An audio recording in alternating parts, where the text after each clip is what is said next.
September ಕಳೀಲಿ ಅಂತ ಇದ್ದೀನಿ. September ಕಳೀಲಿ ಅಂತ ರಾಜ್ಯ ರಾಜಕೀಯಕ್ಕೆ ಆಮೇಲೆ ಶುರು ಆಗ್ತದೆ.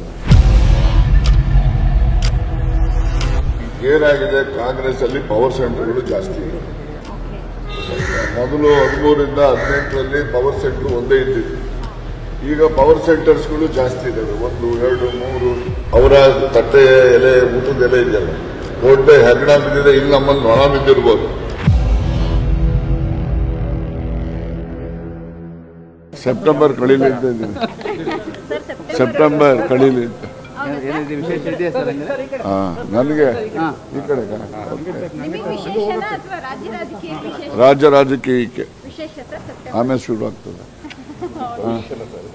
ಈಗ ಶಾಸಕರುಗಳ ಅಸಮಾಧಾನ ನಿರಂತರವಾಗಿ ನೆನೆ ಕೂಡ ಸಿಎಂ ಕರೆದು ಮಾತನಾಡಿರುವಂತದ್ದು, ನಿಜಕ್ಕೂ ಆ ರೀತಿ ಪರಿಸ್ಥಿತಿ, ಅನುದಾನ ಕೊಡದೇ ಇರುವಂತಹ ಪರಿಸ್ಥಿತಿ ಇದೆಯಾ ಸರ್? ಈಗ ನೀವೆಲ್ಲ ಮಾಧ್ಯಮಗಳಲ್ಲಿ ತೋರಿಸ್ತಾ ಇದ್ದೀರಿ.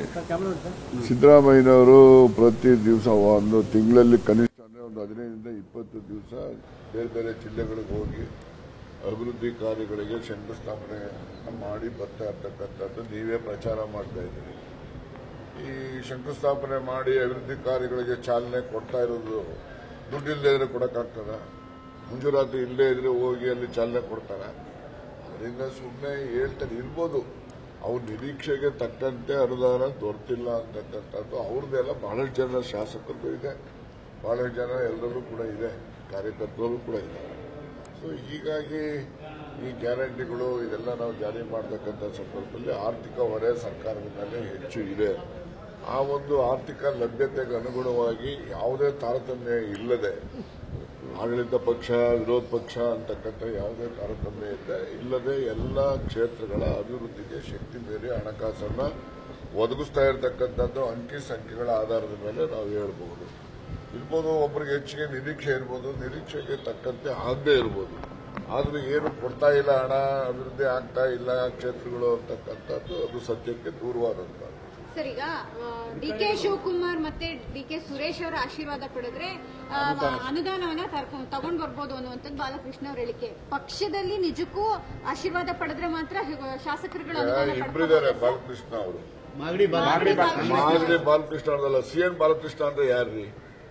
ಸಿಎನ್ ಬಾಲಕೃಷ್ಣ ಚನ್ನರಾಯಪಟ್ಟಣದ MLA, HC Balakrishna Magadi MLA. ನೀವು ಸಿಎನ್ ಬಾಲಕೃಷ್ಣ ಅವ್ರ ಹೇಳಿಕೆ ಅಂತ ನೀವೇ ಆಗ್ತೀರಿ, ಮತ್ತಿರ್ಗ ಮಾಗಡಿ MLA ಅಂತ ಮಾಗಡಿ MLA ಬಾಲಕೃಷ್ಣ ಅವರು ಹಾಗೆ ಹೇಳಲಿಕ್ಕೆ ಸಾಧ್ಯನೇ ಇಲ್ಲ, ಗೊತ್ತಾಯ್ತಾ? ಅದನ್ನ ನೀವು ತಪ್ಪಾಗಿ ನೀವು ಮಾಧ್ಯಮದಲ್ಲಿ ವರದಿ ಮಾಡಿದ್ದೀರಿ. ಅದು ಸಿಎನ್ ಬಾಲಕೃಷ್ಣ ಅವರು. ಇನ್ನೊಂದು ಮಾತು ಹೇಳಿದ್ರೆ ಸಚಿವರು ಒಂದಷ್ಟು ಸಚಿವರು ನಮ್ಮ ನೋಡೋದೇ ಇಲ್ಲ, ನಾವು ನಮಸ್ಕಾರ ಮಾಡಿದ್ರು ಮಾಡಲ್ಲ, ಸಿಗಲ್ಲ. ಒಂದಷ್ಟು ಸಚಿವರು ಅಂತಂದ್ರೆ ಯಾವ ಸಚಿವರು ನಿರ್ದಿಷ್ಟವಾಗಿ ಅವ್ರ ಹೆಸರು ಹೇಳಿದ್ರೆ, ಈಗ ನನ್ನ ಮೇಲೆ ಹೇಳಿದ್ರೆ, ನನ್ನ ಹೆಸರು ಹೇಳಿದ್ರೆ ನಾನು ತಿದ್ಕೋಬಹುದು. ಅಲ್ಲ, ನಾನು ತಿದ್ಕೋಬಹುದು. ಯಾರೇ ಆಗ್ಲಿ, ಮನುಷ್ಯ ಅಂದ ಮೇಲೆ ಮನುಷ್ಯನಲ್ಲಿ ಕೆಲವು ಲೋಪಗಳು ಇದ್ದೇ ಇರ್ತವೆ. ಲೋಪ ಇಲ್ಲದೆ ಇರೋ ವ್ಯಕ್ತಿ ಯಾವನೂ ಇಲ್ಲ.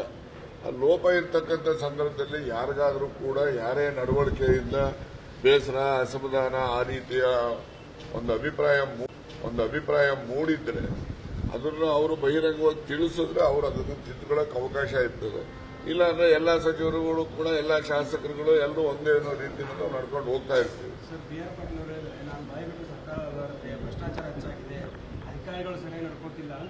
ಎಲ್ಲೇಳಿದ್ದಾರೆ ಅವರು ಮನೆ ವಿಚಾರದಲ್ಲಿ ಅವರು ಸಲ್ಫಾಸ್ ಖಾನ್ ಜೊತೆ ಮಾತಾಡಿರ್ತಕ್ಕಂಥ ಆಡಿಯೋ ನಿಮ್ಮ ಪವರ್ ಟಿವಿನಲ್ಲೇ ತೋರಿಸಿದ್ರಿ. ಅದು ಅವರಿಗೆ ಆಗಿರ್ತಕ್ಕಂಥ ಅನುಭವದ ಮೇಲೆ ಹೇಳಿರ್ತಾರೆ. ಅವ್ರು ಹೇಳಿರೋದ್ರಲ್ಲಿ ಸತ್ಯ ಇಲ್ಲ, ಎಲ್ಲ ಅಸತ್ಯ ಹೇಳಿದ್ದಾರೆ ಅಂತ ನಾನೇನು ಹೇಳಕ್ ಹೋಗೋದಿಲ್ಲ. ಅವ್ರಿಗೇನು ಅನುಭವ ಆಗಿದೆ, ಅನುಭವದ ಆಧಾರದ ಮೇಲೆ ಅವರ ಮನಸ್ಸಿನ ಭಾವನೆಗಳನ್ನ ವ್ಯಕ್ತ ಮಾಡಿರ್ತಾರೆ.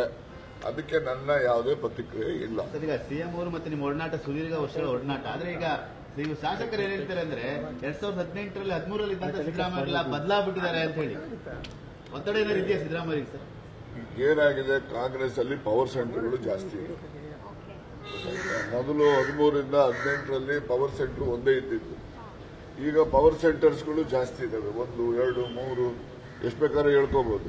ಈ ಪವರ್ ಸೆಂಟರ್ಗಳು ಜಾಸ್ತಿ ಇದ್ದಾಗ ಜಂಜಾಟನೂ ಜಾಸ್ತಿ ಆಗ್ತದೆ. ಆ ಹಿನ್ನೆಲೆಯಲ್ಲಿ ಅವರು ಕೂಡ ಆ ಒಂದು ಪರಿಸ್ಥಿತಿಗೆ ಅನುಗುಣವಾಗಿ ಅವರು ಸರ್ಕಾರವನ್ನ, ಪಕ್ಷವನ್ನ ನಡೆಸಬೇಕಾಗ್ತದೆ. ಅದು ಅವ್ರಿಗೆ ಆಗ್ತಕ್ಕಂಥ ಅನುಭವ ಇರಬಹುದು.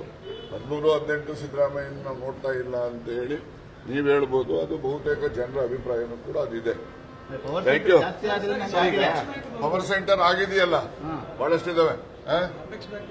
ಏನ್ ಅಪೆಕ್ಸ್ ಬ್ಯಾಂಕ್ ಏನಾಗಿದೆ? ಅಯ್ಯೋ, ಕೋರ್ಟ್ ಇರೋದು ಯಾಕ್ರಿ? ಕೋರ್ಟ್ಗಳು ಇರೋದು ಯಾಕೆ? ಲಾಯರ್ಗಳು ಇರೋದು ಯಾಕೆ? ಕಾನೂನು ಇರೋದು ಯಾಕೆ? ಯಾರೆಲ್ಲ ಕಾನೂನು ಅವಕಾಶಗಳಿದ್ದಾವೆ ಅವನ್ನೆಲ್ಲ ಬಳಸ್ಕೊಳ್ಳಲಿಕ್ಕೆ ಅವಕಾಶ ಇದೆ, ಬಳಸ್ಕೊಳ್ಳೋದಕ್ಕೆ ಅವರು ಸ್ವತಂತ್ರರು ಕೂಡ ಇರ್ತಾರೆ. ಸರ್, ಈಗ ಬಿಜೆಪಿ ಜೆಡಿಎಸ್ನವರು ಸ್ವಪಕ್ಷದ ವಿರುದ್ಧನೇ ಮಾತಾಡ್ತಿರೋ ಶಾಸಕರಿಗೆ ಕೈ ಜೋಡಿಸ್ತೀವಿ, ನಮ್ಮ ಜೊತೆ ಹೋರಾಟಕ್ಕೆ ಬನ್ನಿ ಅಂತ ಹೇಳ್ತಾರೆ. ಅವರಪ್ಪ ಮೊದಲೇ ಅವ್ರ ತಟ್ಟೆನಲ್ಲಿ ಅವ್ರ ಎಲೆನಲ್ಲಿ ದೊಡ್ಡ ಹೆಗ್ಣ ಬಿದ್ದಿದೆ. ಬೆಳಿಗ್ಗೆ ಎದ್ದು ಜಗಳ ಅವ್ರದ್ದು ನೋಡ್ತಾ ಇಲ್ವಾ ನೀವು? ಅವ್ರು ಸರಿಪಡಿಸ್ಕೊಳ್ಳೋಕೆ ಹೇಳಿ. ನಮ್ಮ ಬಗ್ಗೆ ಅವ್ರು ಮಾತಾಡ್ಲಿಕ್ಕೆ ಅವ್ರಿಗೆ ನೈತಿಕವಾದಂತ ಯಾವ ಹಕ್ಕಿದೆ ಹೇಳಿ? ಅವರ ತಟ್ಟೆ ಎಲೆ, ಊಟದ ಎಲೆ ಇದೆಯಲ್ಲ, ದೊಡ್ಡ ಹೆಗ್ಣ ಬಿದ್ದಿದೆ. ಇಲ್ಲಿ ನಮ್ಮಲ್ಲಿ ನೊಣ ಬಿದ್ದಿರ್ಬೋದು, ನೊಣದ್ದೇ ತೋರಿಸ್ತಾರೆ ಹೊರತು ಹೆಗ್ಣದ ಬಗ್ಗೆ ಮಾತಾಡಕ್ಕೆ ಹೇಳಿ ಅವರು. ಸೆಪ್ಟೆಂಬರ್ ಅಂದ್ರೆ ಜೋರಿದೆ ಸರ್. ಸೆಪ್ಟೆಂಬರ್ ಅಲ್ಲಿ ಥ್ಯಾಂಕ್ ಯು ಸರ್.